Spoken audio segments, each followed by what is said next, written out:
Jadi fenomena Jokowi ikut serta di dalam politik itu bukan sekedar diterangkan sebagai hak seseorang yang bukan lagi presiden untuk menjagokan pilihannya, tapi ini bagian dari kerusakan etika politik.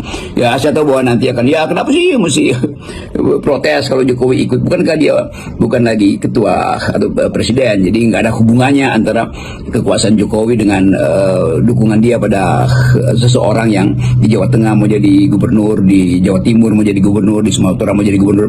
Yang harus kita lihat dimensi etisnya tuh, dan tidak terjadi upaya untuk menyehatkan demokrasi. Jadi fasilitas yang masih nempel pada Jokowi itu dia pergunakan bahkan ketika dia tidak secara legal lagi punya kekuasaan untuk memastikan keinginan dia melihat dinastinya di 2009. Hanya itu keterangannya tuh. Boleh nggak? Ya boleh aja.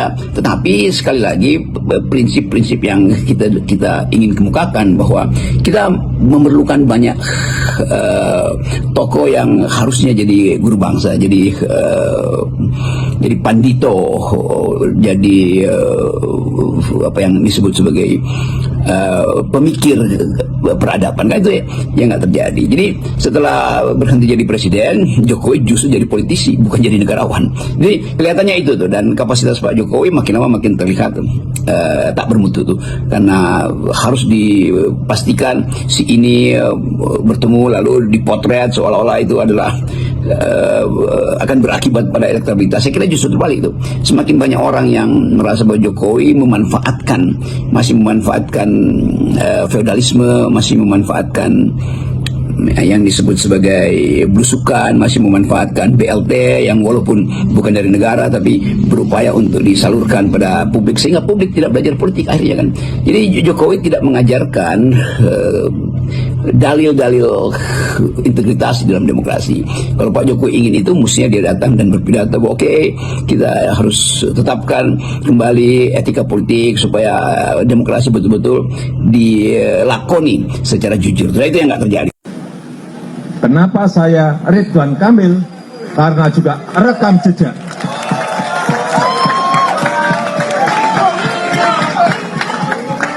Saya ulang, kenapa saya Ridwan Kamil? Karena rekam jejak. Bapak Ridwan Kamil yang pertama pernah menjadi wali kota. Dalam sekut manajemen kecil, mengelola kota itu juga tidak mudah. Beliau sudah memiliki pengalaman itu. Yang kedua, dalam lingkup manajemen yang lebih besar, provinsi, beliau juga punya pengalaman sebagai gubernur. Terus, yang paling penting ditunjang oleh ilmu yang Pak Ridwan Kamil miliki. Beliau dari teknik arsitek ITB. Yang kedua, masternya di urban design di Berkeley. Karena kalau sudah urban design itu artinya di situ ada ilmu city planning, pasti ada. Ada Pak Ridwan? Pasti ada. Di situ ada urusan yang berkaitan dengan landscape kota, pasti ada. Dan yang lain-lainnya. Artinya, secara rekam jejak punya, secara ilmu punya, kurang apa lagi? Mau pilih yang mana lagi?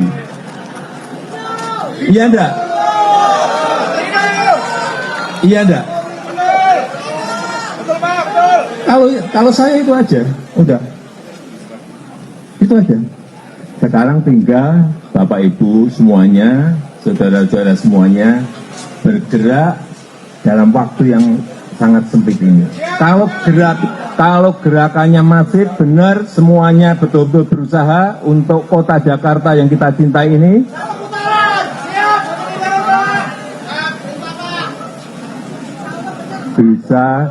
bisa kayak Pilpres. Pilpres itu bayangan kita 51%, dapatnya 58,5%. Saya rasa itu saja yang ingin saya sampaikan. Terima kasih. Assalamualaikum warahmatullahi wabarakatuh. NKR 2045, salam inspirasi, salam NKRI, harga mati. Nah, tentunya teman-teman sudah melihat betapa terang-terangnya Pak Joko Widodo mendukung seorang Ridwan Kamil. Ridwan Kamil yang mencalonkan diri sebagai calon gubernur di DKI Jakarta. Tentunya ketika kita mendukung seseorang, pastinya ada yang kita maksud untuk kedepannya.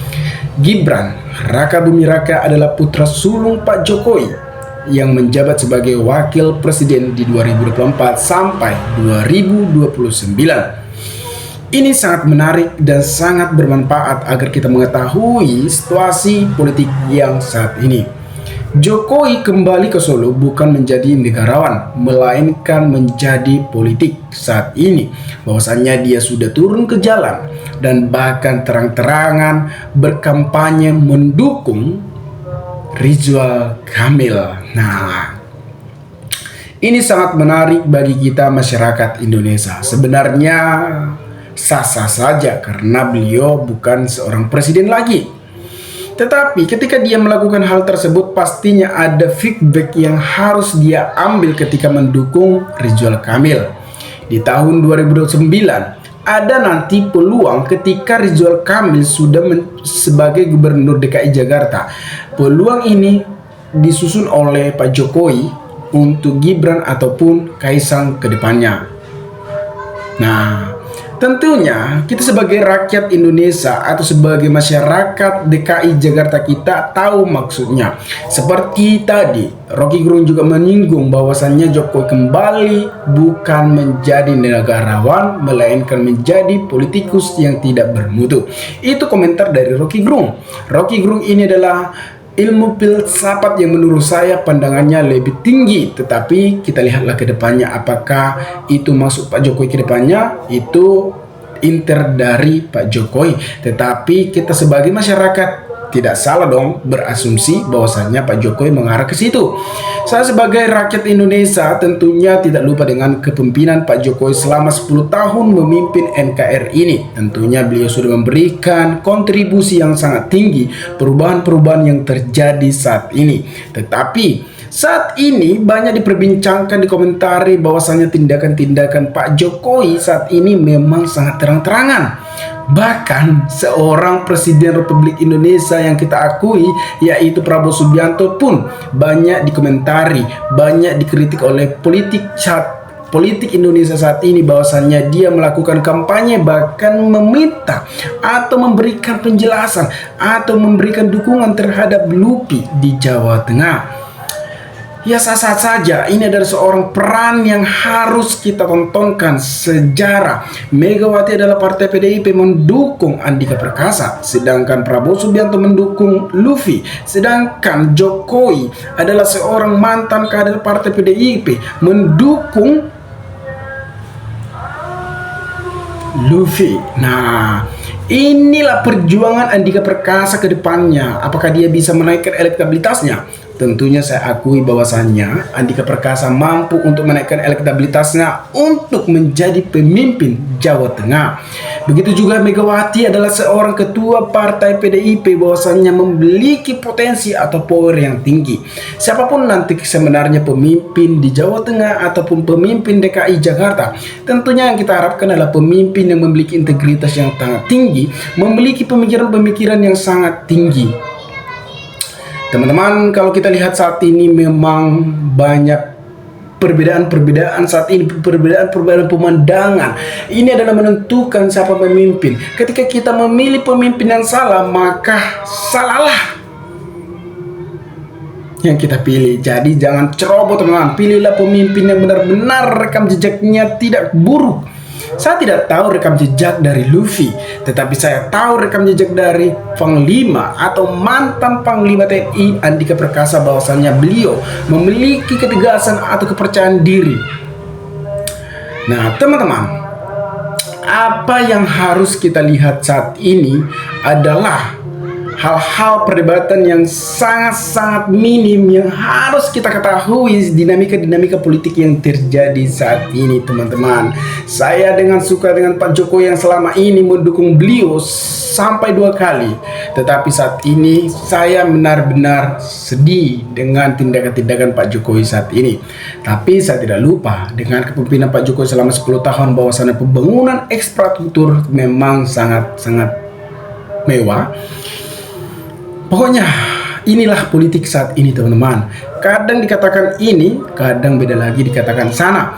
Jadi jangan heran dengan politik situasi saat ini. Saya sendiri juga mengamati yang terjadi saat ini. Jadi kita jangan ambil pusing. Kita sebagai masyarakat hanya menentukan siapa pemimpin kita untuk kedepannya. Ini atau itu. Siapakah ini layak atau tidaknya. Itu kembali lagi pada teman-teman atau saudara-saudara di DKI Jakarta ataupun di Jawa Tengah.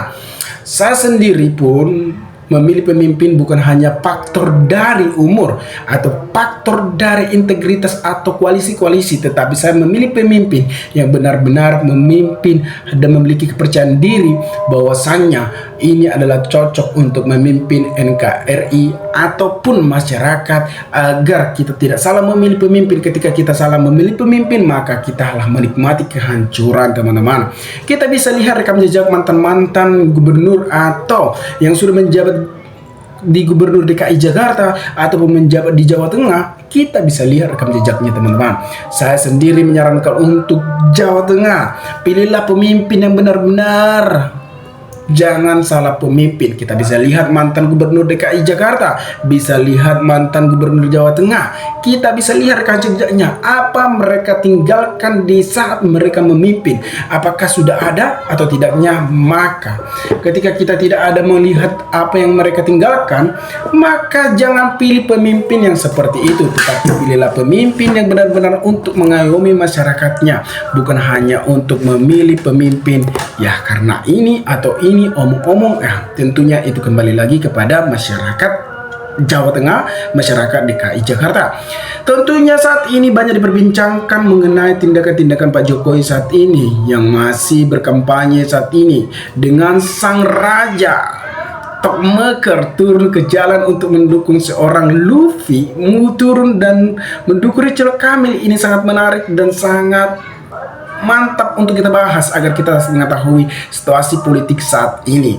Saya Son KTP melihat situasi politik ini memang sangat menarik. Sejarah baru ketika sang raja yang dikatakan telah berkhianat dari partai PDIP saat ini mendukung Ridwan Kamil dan Prabowo Subianto. Ini adalah sejarah baru yang kita pertontonkan saat ini, teman-teman. Mungkin sekian video ini. Jika ada pertanyaan teman-teman yang harus lontarkan di kolom komentar, maka berikanlah tanggapan teman-teman di kolom komentar agar kita bisa saling tukar pikiran satu antara lain. Salam inspirasi, salam NKRI, GR Sonka TV Melap.